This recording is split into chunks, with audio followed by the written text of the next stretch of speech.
Hello everyone, I am Rajiv Saxena, Associate Professor, Smriti College of Pharmaceutical Education, Indore. In today's video lecture, we'll discuss about the microbiological assay of vitamins. In the last video, we have discussed about the microbiological assay of antibiotics. We know that the antibiotics are the agent which is responsible for the inhibition of the growth of any microorganism. It means they are basically responsible for the destruction of the microorganism. So if we are talking about the microbiological assay of antibiotics, so in that case we have to study that what is the effect of the antibiotics on inhibition of the bacterial growth. So in that case we are basically concerned with the measurement of the zone of inhibition. So depending upon the concentration of the antibiotics, we get a greater zone of inhibition. But here, if we are talking about the assay of vitamin or maybe the microbiological assay of amino acid, so we know that these types of substances are actually responsible for the growth of the bacteria.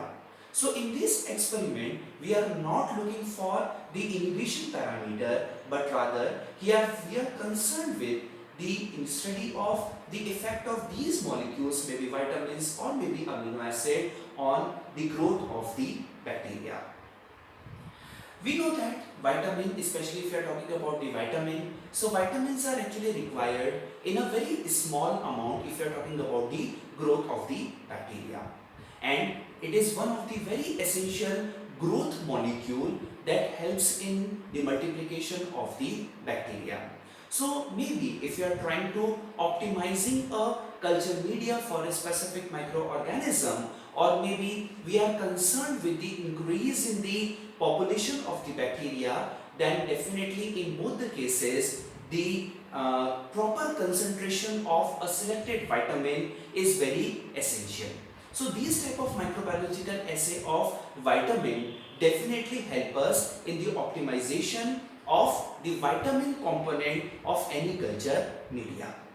So the microbiological assay of vitamin can be explained by taking one example. For example, we are talking about the microbiological assay of vitamin B12, that is cyanocobalamin. So if we have to start the microbiological assay of vitamin B12, then definitely some things are actually required.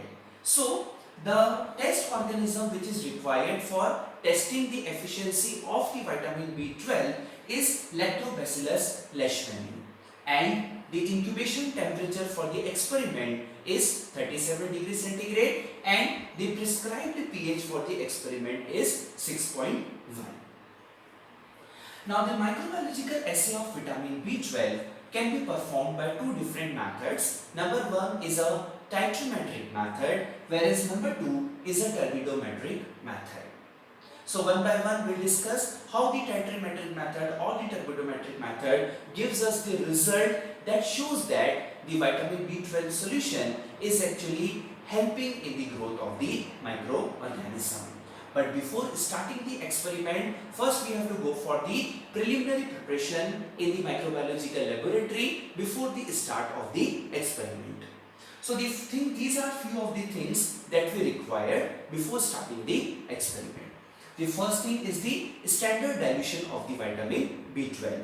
Definitely it is also a sort of a comparative analysis as in case of the microbiological assay of the antibiotic, in which we are comparing the efficiency of the given solution or the test solution as compared to that of the standard one. So here also, if we have to optimize the concentration of any vitamin for a specific culture media, again here we have to go for the comparison with the standard solution. So the first thing that we require before the start of the experiment is actually the standard concentration of vitamin B12. These concentrations are generally between 0.04 to 0.06 micrograms per ml. Now coming to the next requirement, that is the test solution. Definitely whatever the solution, whatever the things that we need to test as compared to that of the standard also be available in the form of the test solution. Now the next thing that is required is a basal media. This basal media is like a growth media that is generally available in the form of the culture broth that consists of various nutritional elements that helps in the growth of the given bacteria, that is Lactobacillus leishmani. The next thing that is required is definitely water, and we also require the culture of the test organism, that is again Lactobacillus leishmani. Now coming to the laboratory method, after we have these following requirements available in our microbiological laboratory, then we have to start the experiment. So initially what we have to do, we have to go for the arrangements of different culture tubes. Okay, as you can see in this diagram, we have taken 10 different culture tubes in which we will go for pouring the dilution of the standard vitamin B12 solution right from the lower concentration range to the higher concentration range. Whereas in the last 4 tubes, we are keeping the different test dilutions.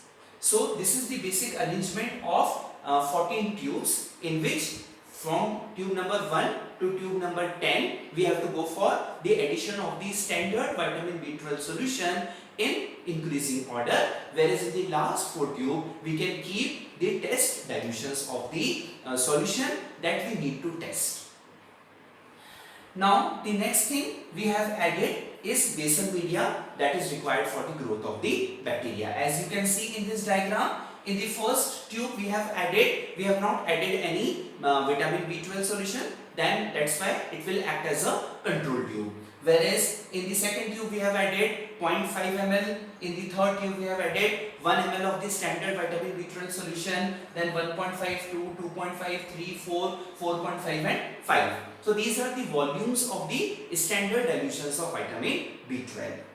And then we have to add the basal media solution, which is actually the culture media which is required for the growth of the Lactobacillus leishmani. So in all the tubes we have added 5 ml of the basal media.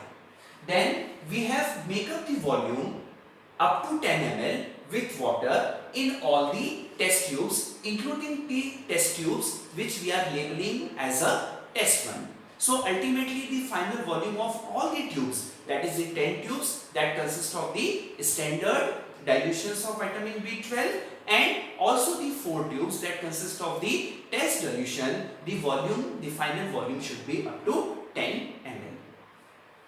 So as you can see in this diagram, in the test dilutions we have added again the test sample, that is 1 ml, 2 ml, 3 ml and 4 ml, and again we have added 5 ml of the basal media for the growth of the bacteria, and again we have make up the volume up to 10 ml with water. So once these things will be arranged and we have already sterilized in autoclave the solutions inside the culture tube, at that moment we have to go for the addition of the culture. So the culture is of the bacteria Lactobacillus leishmani. So one drop of this culture, freshly prepared culture, should be added in all these 14 tubes. Once the inoculation of the test organism is done, then what we have to do? We have to put all these test tube for the incubation, and the incubation time is generally 64 to 72 hours. So after 64 to 72 hours, we have to take out the tubes from the incubator, which was actually maintained at the temperature of 37 degree centigrade. And after taking out the tubes, what we have to observe? We have to observe the growth of the test microorganism. Definitely here our basic principle is like here the vitamin is actually responsible for the growth of the given microorganism. So definitely in all the tubes what you will find that some amount of the bacteria is actually cultivated. It is actually showing the turbidity in the test tube. So that increment in the number of the microorganism is actually because of the concentration, different concentrations of vitamin B12. In some tube you will observe that the growth is very less, maybe because of the concentration of the vitamin B12 is very less, whereas in some tube you will observe that the growth is optimum. And whereas if we talk about the higher concentration range of the standard solution of vitamin B12, maybe you will observe that again the growth is not that much. It means what we can conclude here, like if the concentration of vitamin B12 standard or maybe the test solution is very less, then also the growth could not occur in an optimized way. Similarly, if the concentration of vitamin B12 is excess, then also it can not facilitate the growth of the microorganism. So we need to find out the optimum concentration of vitamin B12 that is showing the maximum concentration of the bacteria. So how we can determine that, in which tube the maximum concentration is available? For that determination, two methods are already prescribed. Number one is a titrometric method and number two is a turbidometric method. So in case of the titrometric method, we need to go for the performance of the titration.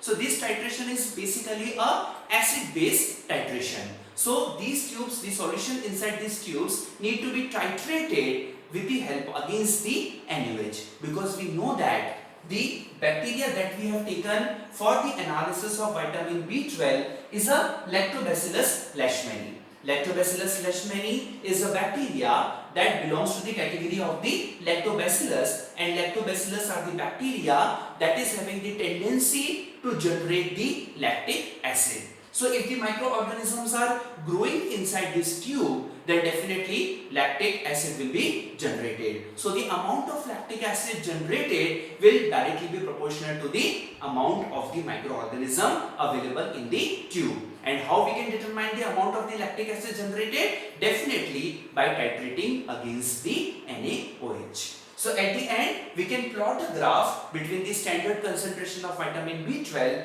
and the titration value by using the standard tubes, that is from tube number 1 to tube number 10. With the help of these tubes, we can get a standard plot, okay, and from that standard plot, whatever the readings that we are getting from the test solution, we can put that titration value in the graph, and with the help of that graph or by extrapolating the graph, definitely we can find out the concentration of vitamin B12 that is actually favoring the growth of the microorganism. By this way, we can easily go for the optimization of the concentration of vitamin B12 for the given media or for that particular condition in which we are cultivating the microorganism, in which the vitamin B12 as a growth parameter is playing a very important role.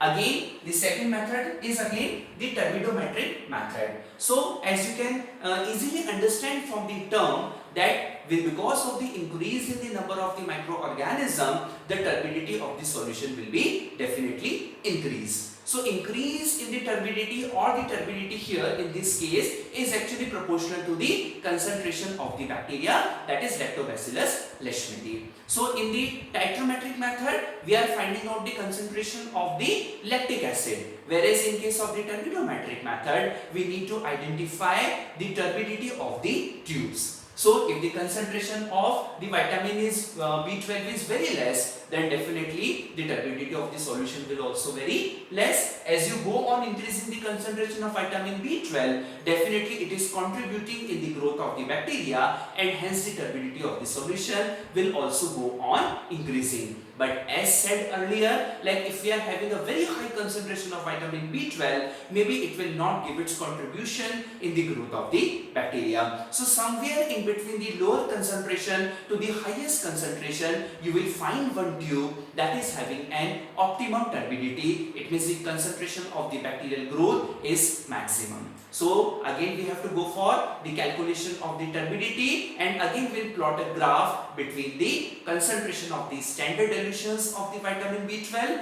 against the turbidity of the solution.